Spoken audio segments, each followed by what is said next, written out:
What up, family? I'm here with your Movie Monday review, and the movie we're going to be reviewing, Hell of a Summer.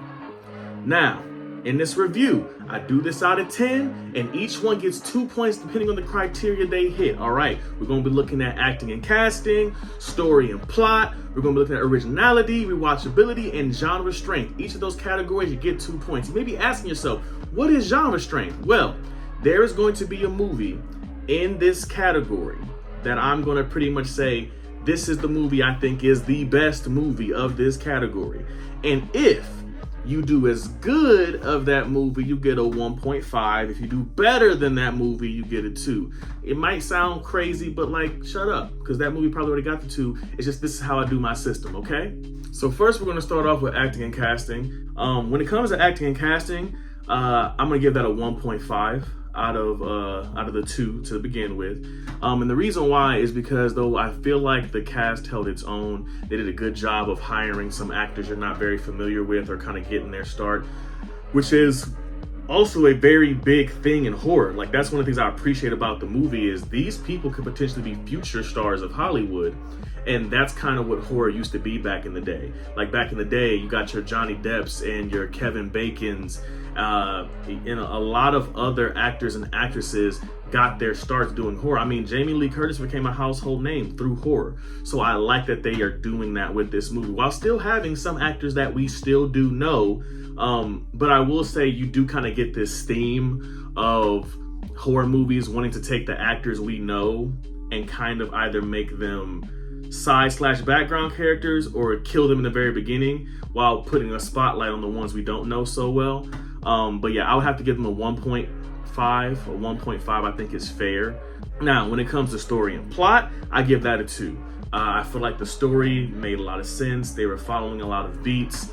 They made a lot of mistakes that you would expect them to make in a horror movie, while at the same time not making so many of the dumb mistakes that you expect from a horror movie. So it did make the movie very enjoyable.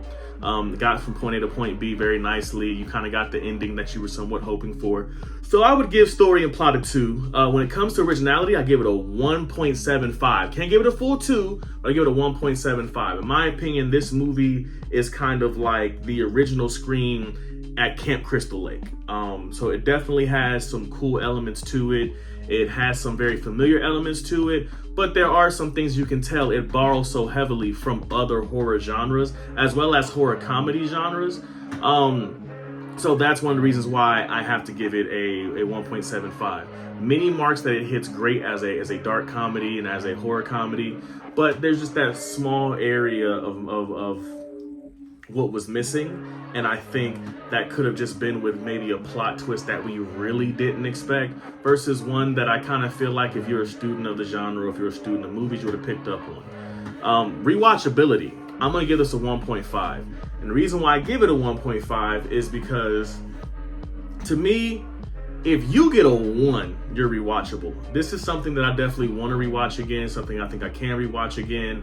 I won't give it a 2 just because it's not something that I feel like I'm gonna actively seek the way I might seek other horror comedies, dark comedies. Like, all right, let's be fair. There are some people that believe the very first Scream movie is a dark comedy/horror comedy. I disagree. I believe it is a straight up horror movie that just has comedic elements. But I would seek Scream before I seek this movie. Some people look at Cabin in the Woods. I think Cabin in the Woods is the greatest dark comedy of all time, the greatest horror comedy of all time. And with that, I'm not going to be actively seeking this movie over Cabin in the Woods. So I give it a 1.5. I would definitely watch this movie if it popped up on streaming. I'm not going to buy it. And to me, when it comes to rewatchability, if you get a 2, that's because I'm willing to buy the movie. This is something that I would want to watch on streaming, maybe seek it out on streaming, but I'm more likely to buy those other 2 movies. Lastly, we're going to talk about genre strength. Now, when I talk about genre strength, to me, that's taking the movie that I feel is the pinnacle in the genre and do you compare to it. So to me, if you are doing what you're supposed to do in this genre, then you're going to at least get like a 1. If you are on par with the movie I believe is the best in this genre, you're going to get a 1.5. And if you surpass it, you get a 2 or whatever falls in between there. I'm going to give this a 1. I give this a 1 because I do think it hits a lot of the good marks, but this is going to sound weird. This is one of the few times I feel like a horror comedy is too balanced. Like, it doesn't lean too comedy, doesn't lean too horror, which you think you might want until you get the perfect balance of it, and not in the way I guess you want. Like, I would argue Cabin in the Woods was a perfect balance. I would argue Scream was a perfect balance.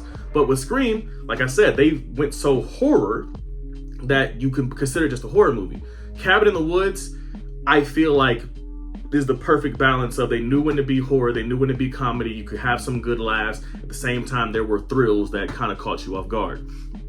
I didn't find myself feeling thrilled. I didn't find myself feeling scared while watching this movie. And also, I didn't have those really big, hearty belly laughs. And I think that's what you seek from a comedy or a horror, so you kind of look for those in a horror comedy. I didn't really get big belly laughs. I didn't get really any thrills or jump scares or moments that made me like on edge.